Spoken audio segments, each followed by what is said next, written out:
The two greatest threats facing humanity, according to the United Nations, are climate change and emerging infectious disease, particularly pandemic influenza. The current focus of pandemic discussions and debate understandably centers on what we in the public health community refer to as secondary prevention, mediating the impact of the next pandemic. An intervention analogous to mammography. Right? Mammograms don't prevent cancer, but if caught early enough, for example, we may be able to decrease morbidity and mortality, and the same with pandemic planning.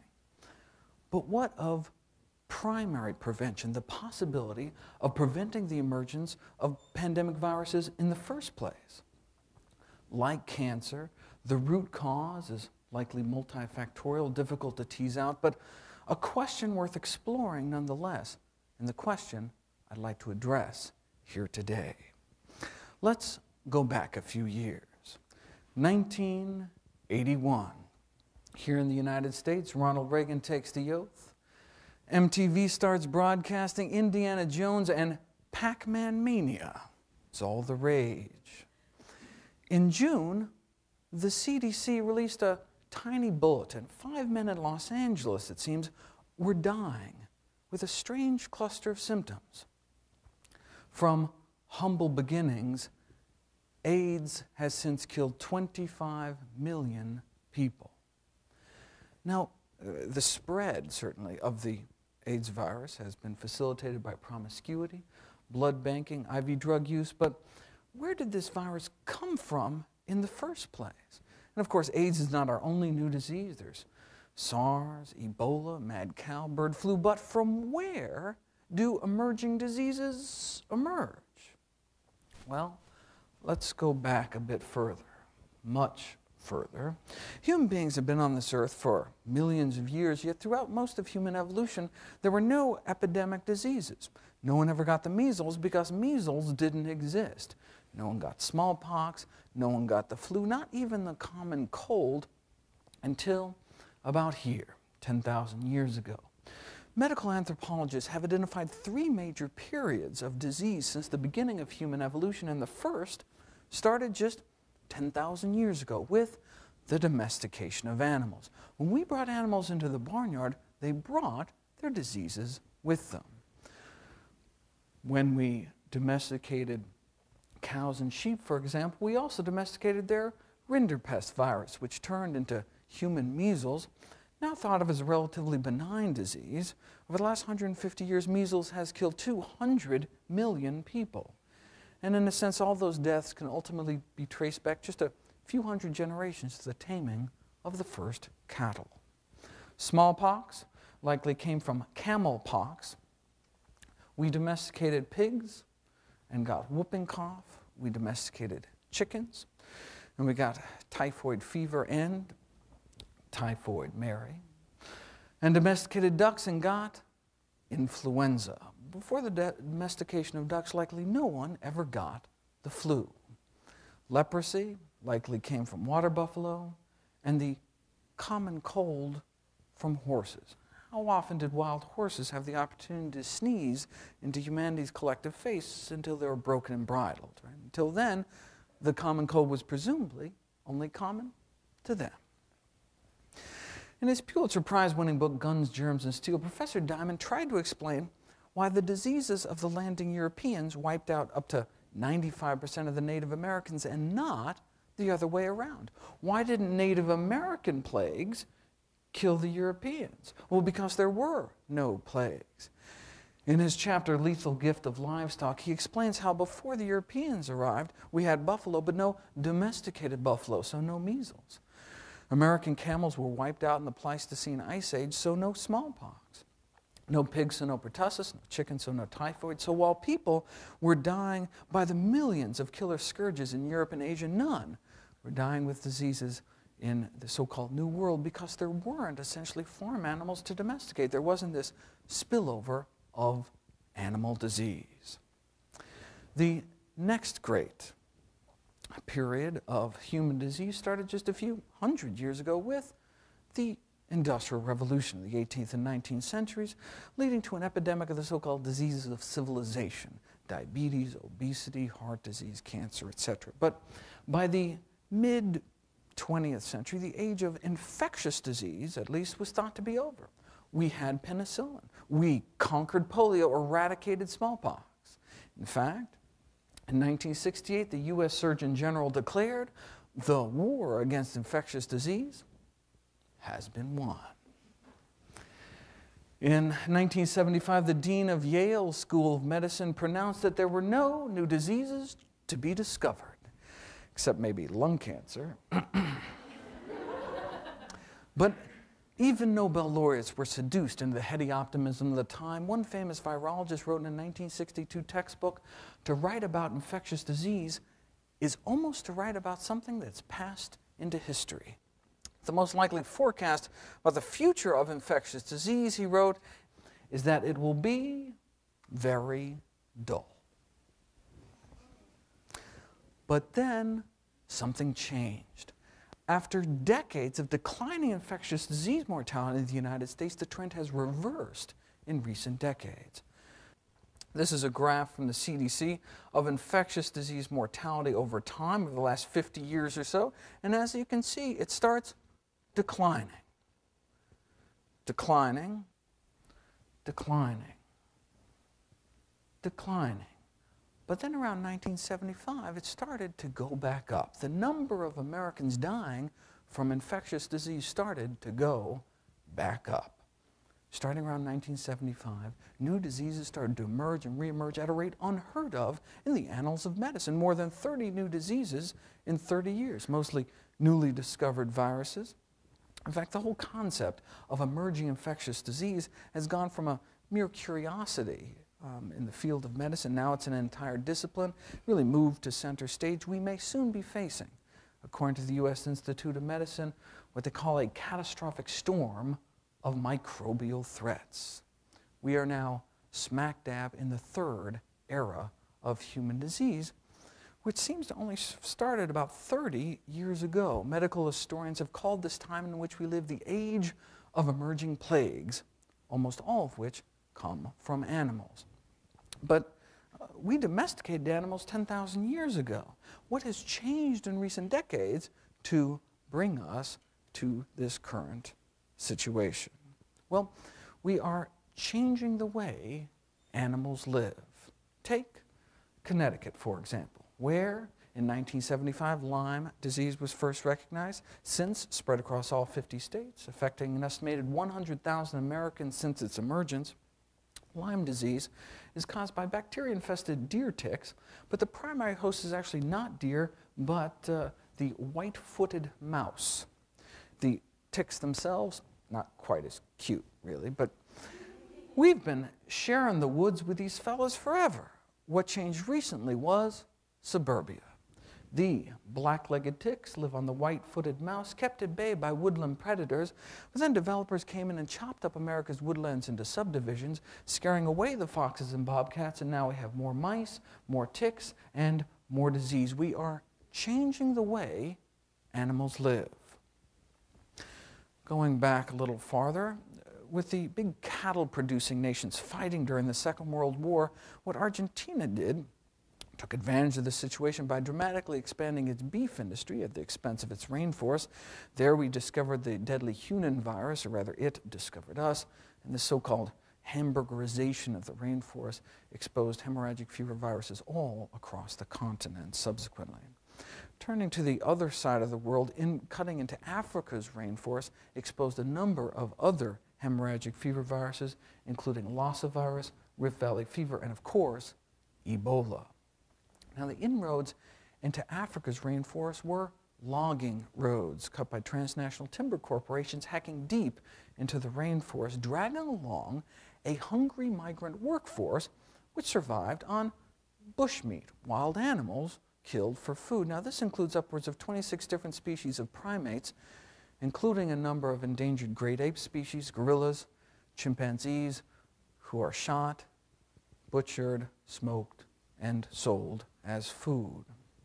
Now, by cannibalizing our fellow primates, we may be exposing ourselves to viruses particularly fine-tuned to our own primate physiology. In fact, recent outbreaks of Ebola, for example, have been traced to the exposure to the bodies of infected great apes hunted for food. Now, Ebola is one of our deadliest infections, but not efficiently spread compared to a virus like HIV. The leading theory as to the emergence of the AIDS virus is direct exposure to animal blood and secretions as a result of hunting, butchering, and the consumption of contaminated bushmeat. Experts believe the most likely scenario is that HIV arose from humans sawing their way into the jungle, butchering chimpanzees for their flesh along the way. Now, in many countries in Africa, the prevalence of HIV exceeds 25% of the adult population, leaving millions of orphan children in its wake. Someone butchered a chimp a few decades ago, and now 25 million people are dead. But wildlife has been hunted for thousands of years, yes, but never before like this. With the demand for wildlife meat outstripping local supplies, what countries have done is set up these intensive captive production farms, cramming wild animals in these cramped, filthy cages and then smuggling them around the world.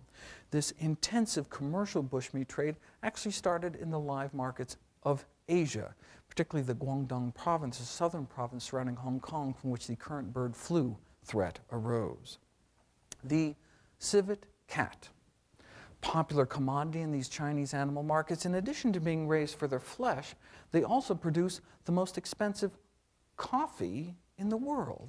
So-called fox dung coffee is produced by feeding coffee beans to captive civets and then, you guessed it, recovering the partially digested beans from their feces, a musk-like substance of buttery consistency secreted by the anal glands is said to give this coffee its distinctive flavor. One might say this unique drink is good to the last dropping. Sorry. This animal was blamed for the SARS epidemic. Quoting from the medical journal Lancet, a culinary choice in South China.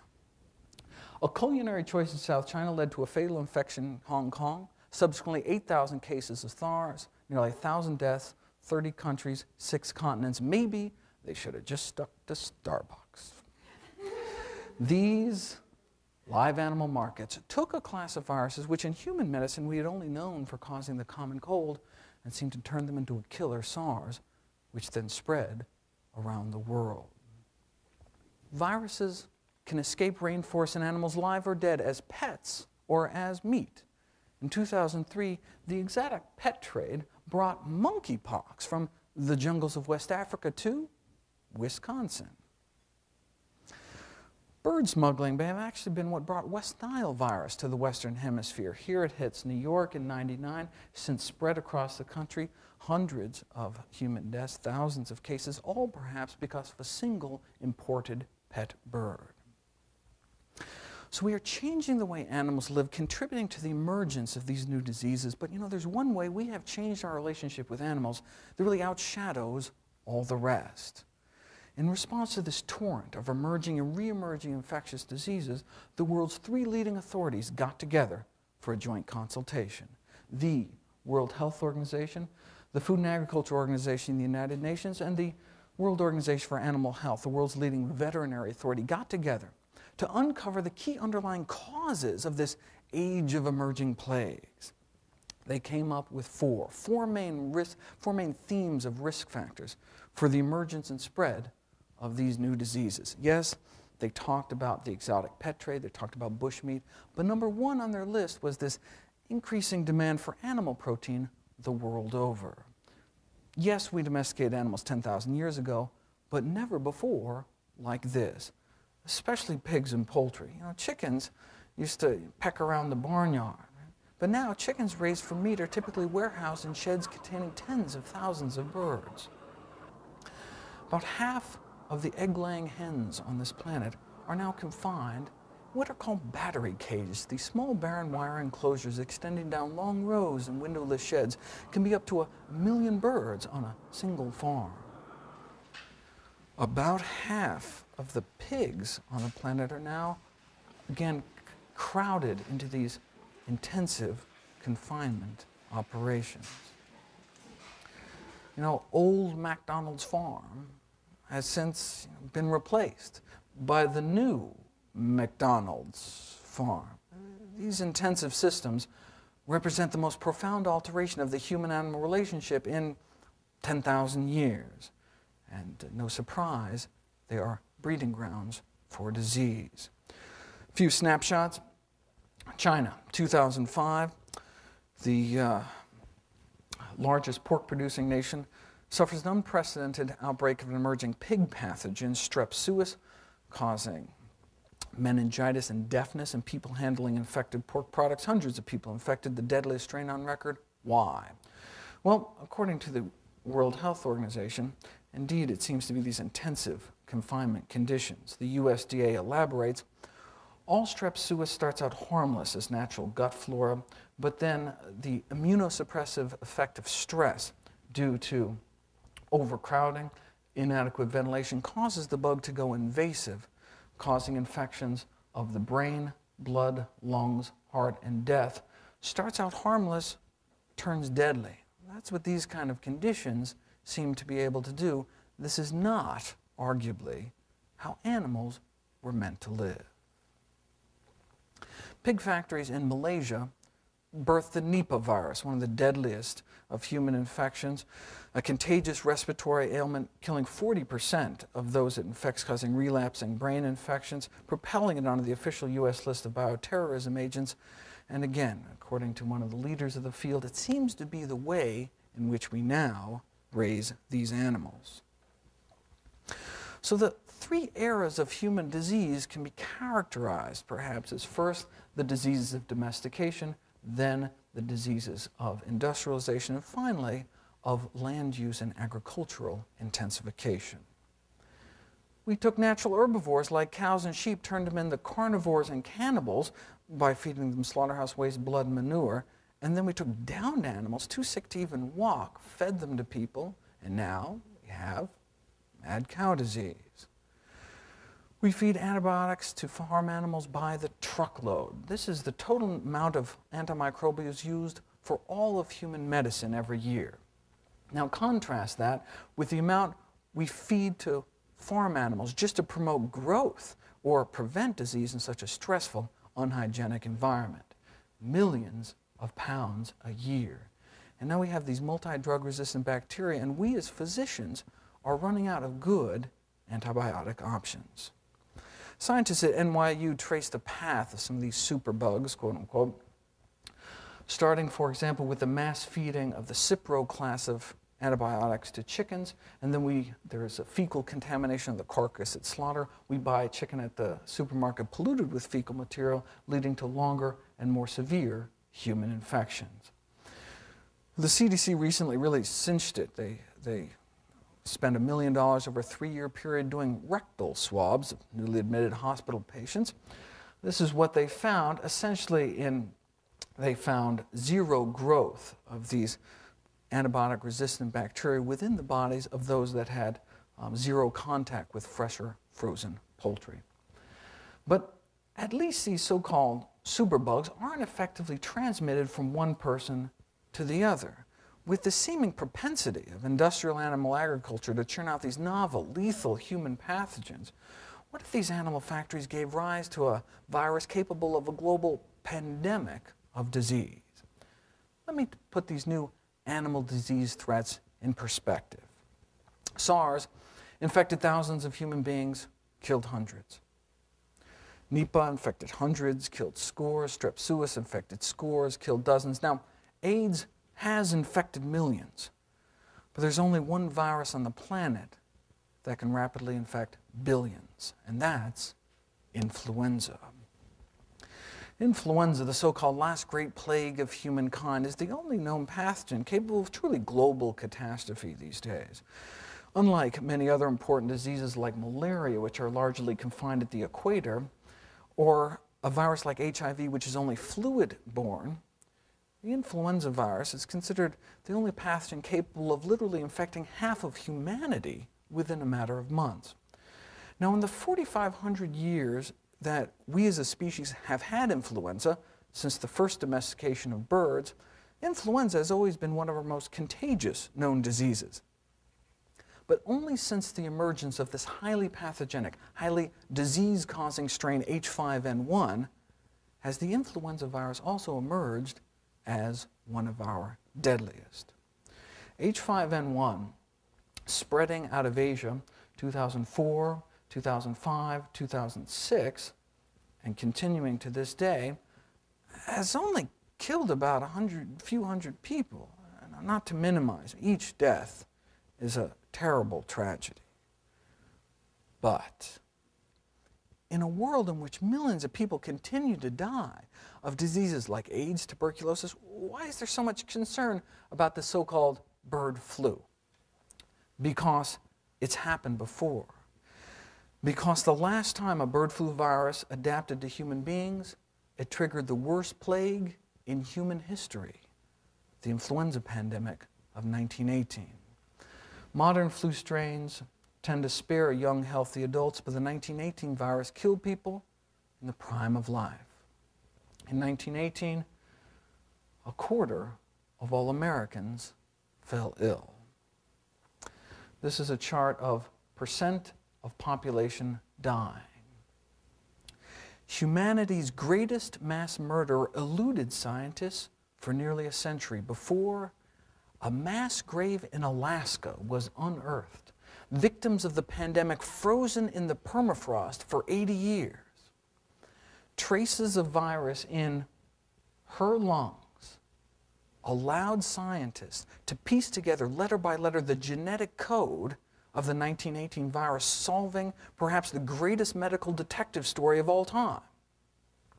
Humanity's greatest killer was bird flu. First civilian casualty in the U.S. was September 11th, ironically, 1918. And then, in a single month, this was week 1, week 2, week 3, week 4. And this is 1918. We're talking steam locomotive here. Scientists at the Imperial College of London ran a simulation to see how a pandemic might spread today in the UK.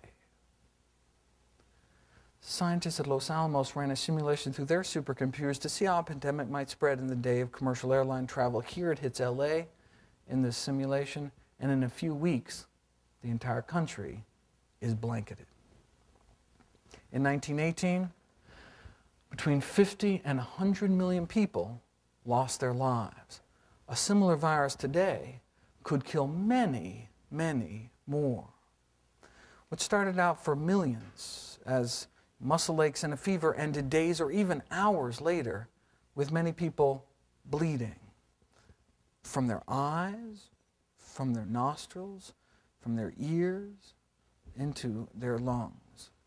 Homeless orphans, their parents dead, wandered the empty streets.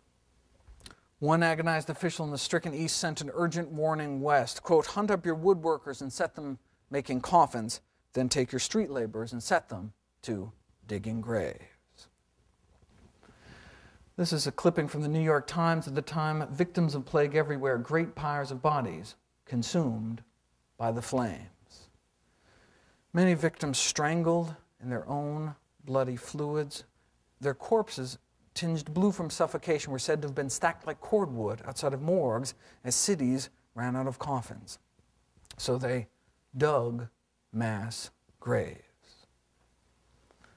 That bird flu originating virus killed more people in 25 weeks than AIDS has killed in 25 years. No war, no plague, no famine has ever killed so many people in so short a time as the 1918 pandemic. Yet, in 1918, the mortality rate of this disease was less than 5%. This estimate here, potentially tens of millions of people dead in the next pandemic, is based on that same 2 to 3% mortality rate, what the CDC is now calling a Category 5 pandemic. Around 2% mortality, around 2 million Americans dying, so that's 2%. Currently, H5N1 is officially killing over half of its human victims. Don't even seem to get a coin toss as to whether or not one lives through this disease. Dr. Robert Webster, the world's leading authority on bird flu. If we go back to 1918, 2.5% of people died. How many people are dying with bird flu? 50%. We've never seen such an event since the time of the plagues.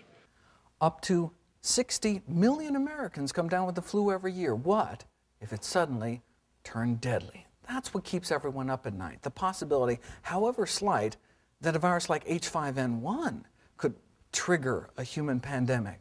That'd be like combining one of the most contagious known diseases, influenza, with one of the deadliest, like crossing a disease like Ebola with the common cold. Where did this virus come from? Well, the current dialogue surrounding avian influenza speaks of a potential H5N1 pandemic as if it were a natural disaster, a hurricane, earthquake, over which we couldn't possibly have control. The reality, though, is that the next pandemic may be more of an unnatural disaster of our own making. In poultry, bird flu has gone from an exceedingly rare disease to one which now pops up every year. The number of outbreaks of highly pathogenic avian influenza in the first few years of this century have already exceeded the total number of outbreaks recorded for the entire 20th century. You'll note that these are 5-year intervals. Well, in just the first 5 months of 2006, we were already up to here, with outbreaks continuing to this day. If one looks at the number of birds involved, the escalation is even more dramatic. At this scale, not even a blip until the 1980s. Bird flu seems to be undergoing evolution in fast forward. As one leading flu expert told Science, we've gone from a few snowflakes to an avalanche. And the increase in chicken outbreaks has gone hand in hand with increased transmission to humans. A little over 10 years ago, essentially no known people, not a single person known to get sick directly from bird flu. But since H5N1 arose in 1997, 4 other chicken flu viruses have affected people from Hong Kong to New York City. We can add another pink ring for the 4 cases in England and Wales last year. In the Netherlands outbreak, there's evidence from a government investigation of 1,000 people infected, with symptomatic poultry workers passing the virus on to a whopping 59% of household family members. Human-to-human transmission at a rate of seasonal flu. So 10 years ago, or a dozen years ago, essentially no one was getting infected with bird flu, and now there's been over 1,000 cases in continents around the world. Now, in the Netherlands outbreak, 30 million chickens died, but only one person, one of the attending veterinarians, tragically died. So the Netherlands virus was good at spreading, but not at killing. H5N1 is kind of the opposite, right? H5N1 isn't even good at spreading from birds to people. Look, it's been around 10 years, over 10 years. Only a handful of people, a few hundred people have become infected. And currently, certainly not good at spreading from person to person. But the human lethality of this strain is ferocious, over 10 times deadlier than the worst flu virus on record, that which triggered the pandemic of 1918. So what the Netherlands outbreak shows us is that this virus can evolve to go directly human to human. What H5N1 shows us is that this virus can evolve into an efficient human killer. If this trend is allowed to continue, our nightmare may one day be realized. The worst of both worlds, contagious and deadly. So to slow down or stop this rapid recent emergence of highly pathogenic flu viruses, one must first ask, well, what triggered this avalanche in the first place? What has changed in recent decades to bring this all upon us? The emergence of H5N1 has been blamed on free-ranging flocks and wild birds, but people have been keeping chickens in their backyards for thousands of years, and birds have been migrating for millions. Right? Bird flu's been around forever. What turned bird flu into a killer? Well, the senior correspondent at NewsHour with Jim Lehrer posed that question to Dr. Webster, the so-called godfather of flu research. Was there something qualitatively different about this last decade made it possible for this disease to do something it's never done before, some kind of change in conditions that suddenly lit a match to the tinder? Webster replied.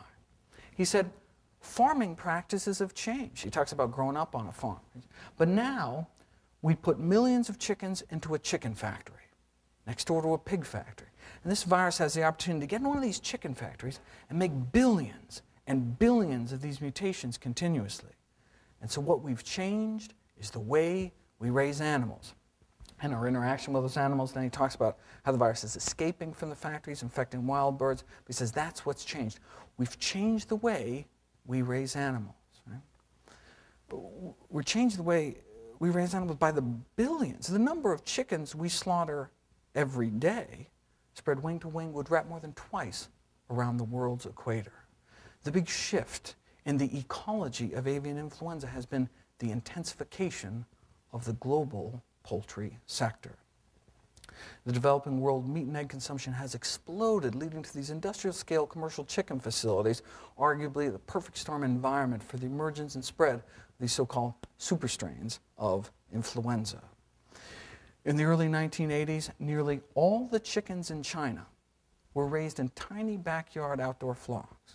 But now there are 63,000 CAFOs in China, concentrated animal feeding operations, with a few of these so-called factory farms confining 10 million birds on a single farm.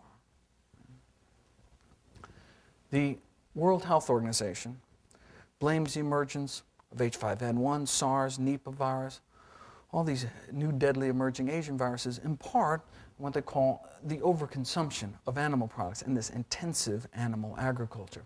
The Food and Agriculture Organization of the United Nations starts out, there seems to be an acceleration of human influenza problems in recent years. This is what they mean. This is from the World Health Organization. These are all the new influenza viruses infecting human beings over the last century or so. Now turn your attention to just 1995 on. Seems to be kind of snowflakes to an avalanche in people too. But why? Well, according to the world's leading agriculture authority, this is expected to largely relate to the intensification of poultry production and possibly pig production as well. They elaborate in an internal FAO document, chicken-to-chicken spread, particularly where assisted by this intensive husbandry conditions, causes the virus to shift, adapt to a more severe, highly pathogenic type of infection. Intensive production favors the rapid spread of the viruses and the so-called hotting up of the virus from low pathogenicity to highly pathogenic types. Factory farms, it seems, can be thought of as the incubators for the emergence of highly disease-causing strains of this virus. In this diagram here, they actually trace the path of a human pandemic, starting with increased demand for poultry products and ending up with a virus capable of human-to-human transmission. The United Nations, in fact, has called on all governments to fight the role of what they call factory farming. Quoting from a UN press release, governments, local authorities, international agencies need to take a greatly increased role in combating the role of factory farming, which, combined with these live bird markets, provide ideal conditions for the virus to spread and mutate into a more dangerous form. Let me show you how it works. All bird flu viruses start out harmless. To both birds and people, very important to understand, they start out harmless. Avian influenza has existed for millions of years as an harmless intestinal virus of aquatic birds like ducks, waterborne virus. They say, well, how does a duck's intestinal bug end up in a human cough? Well, in people, the virus must make us sick in order to spread, must make us cough in order to shoot virus from one person to the next. But in the virus's natural reservoir, aquatic birds like ducks, the virus doesn't need to make the duck sick in order to spread. In fact, it's in the virus's evolutionary best interest not to make the duck sick, as dead ducks don't fly very far. So the virus silently multiplies in the intestinal lining of the duck, is secreted out into the pond water, is swallowed up by another duck, and the cycle continues as it has for millions of years, and no one gets hurt. But If an infected duck is dragged to a live bird market, for example, crammed in cages high enough to splatter virus-infected feces on land-based birds, terrestrial birds like chickens, well, then the virus has a problem. If the virus finds itself in the gut of a chicken, it no longer has the luxury of easy waterborne spread. Chickens aren't paddling around in the pond. So the virus must mutate or die. Unfortunately for us, mutating is what influenza viruses seem to do best. So in its natural reservoir, it's been described as being in total evolutionary stasis, harmless. But when thrown to a new host, like land-based birds, it quickly starts mutating, acquiring mutations to adapt to its new host.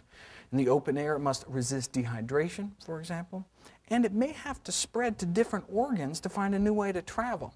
The intestines ain't going to work anymore, and it may find the lungs and become an airborne pathogen, which is bad news for terrestrial mammals such as ourselves. Goes into chickens as an aquatic virus, but may come out as the flu. In its new host, the more virulent, the more violent this virus becomes, the quicker it may be able to overwhelm the immune system of its new host. But if the virus becomes too deadly, though, it may not spread as far. In an outdoor setting, at least, if the virus kills its host too quickly, the animal may be dead before it has a chance to spread to too many others. So in nature, there's kind of a natural limit on how virulent these viruses can get, or at least there was until now. Enter intensive poultry production. When the next beak is just inches away, there may be no limit how nasty these viruses can get. Evolutionary biologists believe that this is the key to the emergence of hypervirulent, predator-type viruses like H5N1, disease transmission from immobilized hosts. See, when you have a situation where the healthy cannot escape the diseased, where the virus can knock you flat and still transmit just because you're so crowded, then there may be no stopping rapidly mutating viruses from becoming truly ferocious. And this may explain the virus of 1918, rising out of the trenches of World War I. There were these crowded troop transports. Boxcars were labeled 8 horses or 40 men. So when this harmless virus found itself in these kind of conditions, it turned deadly. Millions forced together under cramped quarters, no escaping a sick comrade. This is thought to be where the virus of 1918 gained its virulence. From the virus's point of view, though, these same trench warfare conditions exist today in every industrial chicken shed, every industrial egg operation. Confined, crowded, stressed, but by the billions, not just millions. The industry is slowly waking up to this growing realization that viruses previously innocuous to natural host species have in all probability become more virulent by passage through these large commercial populations. This is from an industry trade journal. Right? Starts out harmless, turns deadly. That's what these conditions may be able to do. This is not, arguably, how animals were meant to live. So, how does the poultry industry feel about the possibility that its own animal factories may produce a virus capable of killing millions of people around the world? Well, the executive editor of Poultry Magazine wrote an editorial on just that topic. She wrote, "The prospect of a virulent flu to which we have absolutely no resistance is frightening. However, to me, the threat is much greater to the poultry industry. I'm not as worried about the U.S. human population dying from bird flu as I am that there will be no chicken to eat." This is how the Department of Interior puts it. Domesticated poultry as the necessary stepping stone to create a pandemic strain of influenza. Now, we used to think pigs were an important link in this chain, so this, probably not a good idea. H5N1 found a way, it seems, not only to kill people directly, but seems to have gone full circle, reinfecting its natural host, migratory aquatic species, who could potentially fly this factory farm virus to continents around the world. Now, unfortunately for us, through some kind of quirk of evolution, the respiratory tract of a chicken seems to bear striking resemblance to our own primate respiratory tract on a molecular level, on a virus receptor level. So as the virus gets better at infecting and killing chickens, the virus may be getting better at infecting and killing us. Virologist Earl Brown, specialist in the evolution of influenza viruses, you have to say, Dr. Brown concluded, again, this high-intensity chicken rearing, really the perfect environment for the evolution for generating virulent avian flu virus. Now, in contrast, there has never been a single recorded emergence of a highly pathogenic flu virus ever from an outdoor chicken flock. Never once has a dangerous, deadly virus ever arisen that we know of in chickens kept outside.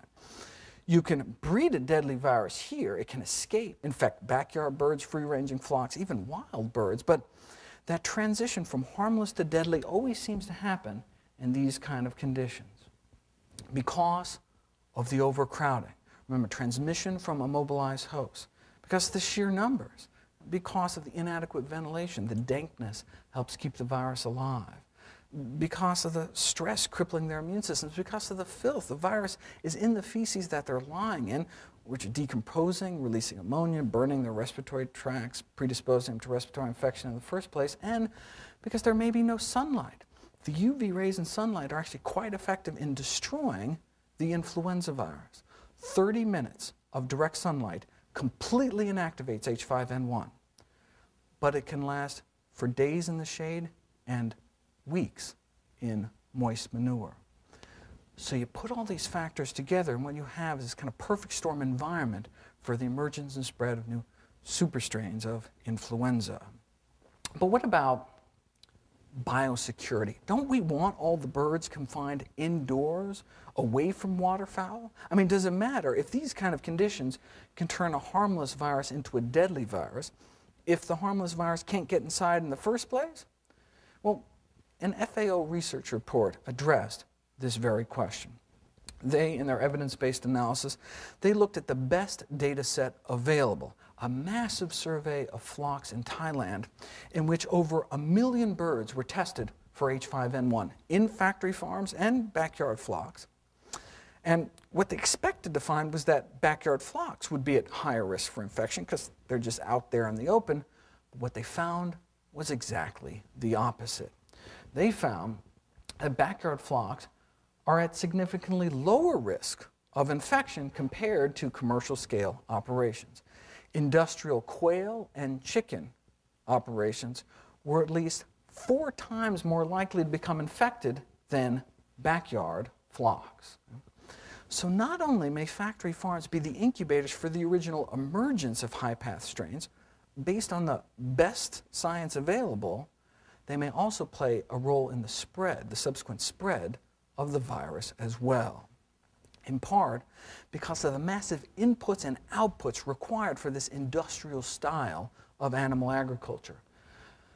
Tons of feed and water go in, tons of waste comes out, tens of thousands of flies buzzing around, and these high-volume ventilation fans blowing dust and waste out into the countryside, potentially contaminating the air, the soil, insects, rodents, transport. Industrial-style production can lead to industrial-style contamination of the environment.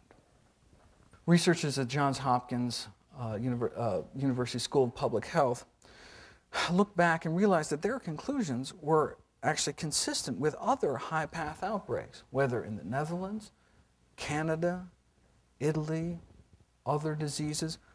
Factory farms consistently at higher risk. They concluded that there's no empirical evidence to support this myth that backyard flocks are somehow the crux of the problem.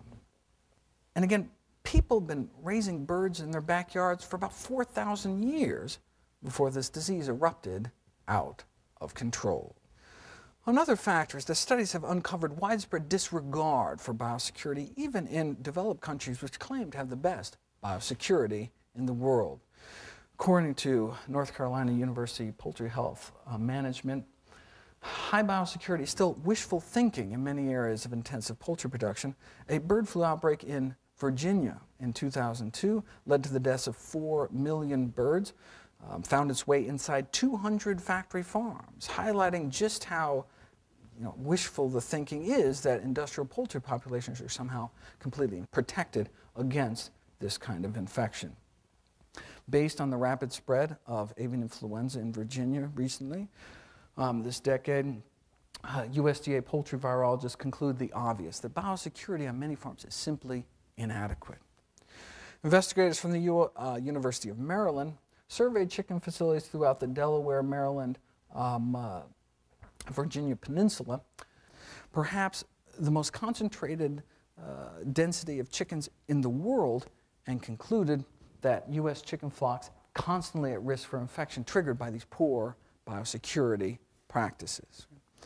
But even if the industry had perfect compliance with these guidelines, even if everyone going in and out stepped in antiseptic foot baths, scrubbed their boots, washed their hands, even with perfect compliance, it likely would not be enough. We now know that H5N1 can be carried by flies. Right? You cannot keep flies out of a poultry shed. See, H5N1 is a biosafety level 3+ pathogen. That means in a laboratory setting, this virus must only be handled in unique high containment buildings, specially engineered with airlocks, double door access, shower in, shower out, all floors, walls, ceilings sealed, waterproofed, all electric outlets, phone cords cocked, collared, sealed to prevent any air leaks.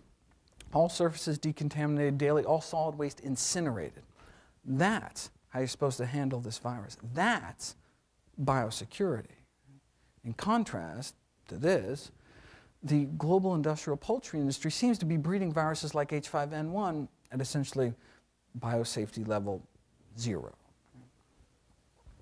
So the poultry industry may not only be playing with fire with no way to put it out, they may be fanning the flames, and firewalls to contain this virus do not yet exist. Unfortunately, leading USDA poultry virologist told an international gathering of bird flu scientists, unfortunately, this level of biosecurity just doesn't exist in the United States, and doubts really it exists anywhere in the world. And according to emeritus poultry professor, author of Handbook on Livestock Diseases, standards of biosecurity may actually be in decline in an attempt for the industry to cut costs. Now, biosecurity measures as they are currently practiced are certainly better than nothing, but may not be something we want to stake the lives of millions of people upon for the sake of cheaper chicken. A pandemic caused by H5N1 or some comparable future bird flu virus has the capacity to trigger one of the greatest catastrophes of all time. So to decrease the risk of generating increasingly dangerous bird flu viruses, the global poultry industry must reverse course away from greater intensification by, for example, here in the Annals of the New York Academy of Sciences, replacing these large industrial units with smaller farms with lower stocking densities of animals, which could potentially result in less stress, less disease susceptibility, less intense infectious contents, and lower infectious loads across the board. In 2007, the Journal of the American Public Health Association published an editorial that went beyond just calling for de-intensification of the poultry industry. They questioned the prudence of raising so many chickens in the first place. In their editorial, Chickens Come Home to Roost,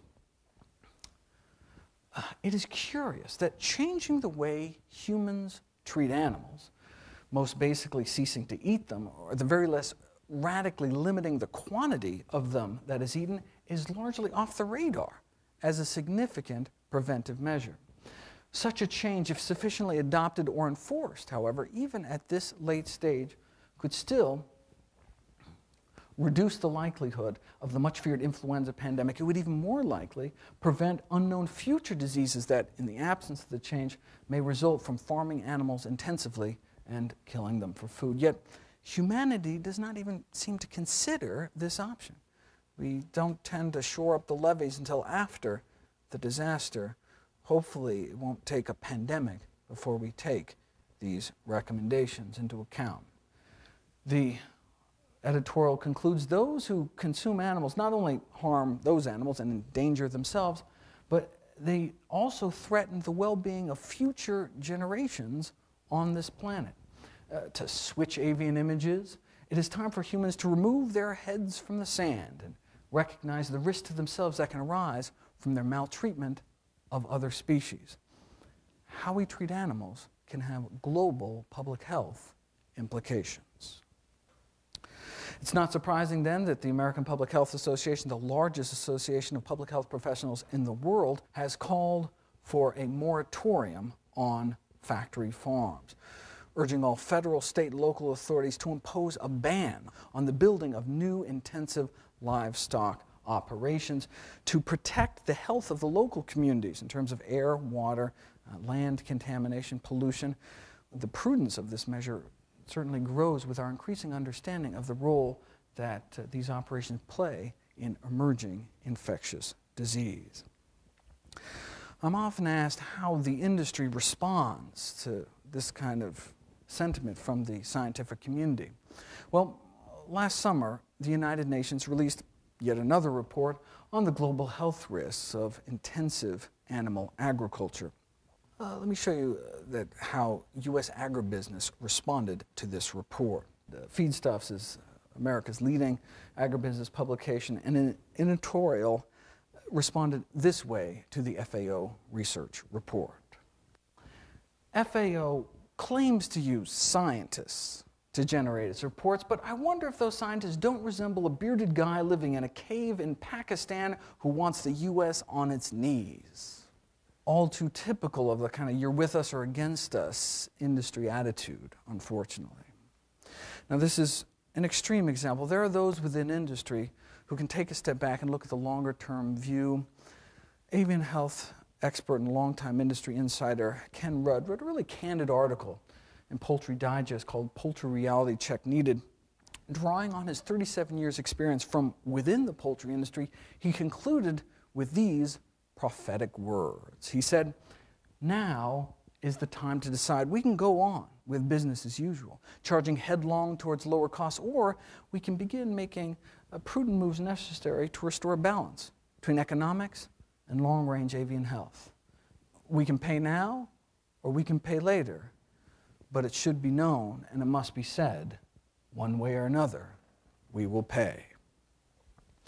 So cutting down our consumption of chickens and fighting the role of factory farming, as the United Nations has called for, may indeed prevent the emergence of future viruses, but H5N1 has already been hatched, already spread and mutated into a more dangerous form, and now that it is endemic in poultry populations across 2 continents, eradication is unlikely. Dr. Michael Osterholm is the director of the U.S. Center for Infectious Disease Research Policy, associate director within the Department of Homeland Security. He tried to describe what an H5N1 pandemic could look like in one of the U.S. leading public policy journals called Foreign Affairs. He asked policymakers to consider the devastation of the 2004 tsunami in South Asia. He said, "Duplicate the tsunami in every major urban center and rural community around the planet simultaneously, add in the paralyzing fear and panic of contagion, and we begin to get some sense of the potential of pandemic influenza." That's what he thinks it could be like, a tsunami in every city, every town, everywhere, people drowning in their own bodily fluids. Or we could imagine Katrina. Imagine every city, New Orleans, around the world at the same time. All perhaps because people insisted on eating cheaper chicken. The next pandemic may be more of an unnatural disaster of our own making. A pandemic of even moderate impact may result in the single biggest human disaster ever, far greater than AIDS, 9/11, all the wars of the 20th century, and the tsunami combined, has the potential to redirect world history as the Black Death redirected European history in the 14th century. Hopefully, the direction world history will take is away from raising birds by the billions under intensive confinement, so as to potentially lower our risk of us ever being in this precarious place ever again. My intention today was just to focus on primary prevention, getting to the root cause. But with the unprecedented spread of this truly unprecedented virus, it is important that everyone be prepared for the next influenza pandemic. So let me just throw out some resources. The CDC has set up an excellent pandemic preparedness website, pandemicflu.gov. If you click across here, you will find pandemic preparedness checklists for businesses, schools, communities, faith-based groups, all the way down to individual and family preparation, which really focuses on getting everyone right now to stockpile weeks of essential supplies to shelter in place during a pandemic, isolating ourselves and our families in our homes until the danger passes. The U.S. Department of Homeland Security is now using as a key planning assumption that the U.S. population may be directed to remain in their homes under self-quarantine for up to 90 days per wave of the pandemic to support social distancing. Kind of like a snow emergency where you're just told to stay inside, don't go out unless it's an emergency. But instead of lasting a day or two, lasts weeks or even months. Everyone ready to stay in their homes for 3 months? If we have to go out to the corner store during a pandemic to buy toilet paper or something, we may be bringing back to our family more than just groceries. This is an important topic. I wrote I have 6 chapters on preparing for and surviving the next pandemic in my book on the subject. All the proceeds I receive from the sale of the book go to charity to address the problem, and the entire contents of the book is now available free, full text online at birdflubook.org. The goal is to be prepared, not scared. This presentation, by design, given the time constraints, is an oversimplification of a serious public health issue. So I encourage people to go to the website, learn more about the topic. All the citations are hyperlink clickable, all 3,168 of them. This is a lay publication. For those interested in the technical science, the underlying evolutionary biological theory, allow me to refer you to an invited review that I wrote for the last issue of Critical Reviews in Microbiology. Anyone interested in a reprint copy, be happy to send you one. If you just email me at mgreger@humanesociety.org. Let me end with a quote from the World Health Organization. The bottom line. The bottom line is that humans have to think about how they treat their animals, how they farm them, how they market them. Basically, the whole relationship between the animal kingdom and the human kingdom is coming under stress. In this age of emerging plagues, we now have billions of feathered and curly-tailed test tubes for viruses to incubate and mutate within, billions more spins at pandemic roulette. Along with human culpability, though, comes hope. If changes in human behavior can cause new plagues, well then changes in human behavior may prevent them in the future. Thank you.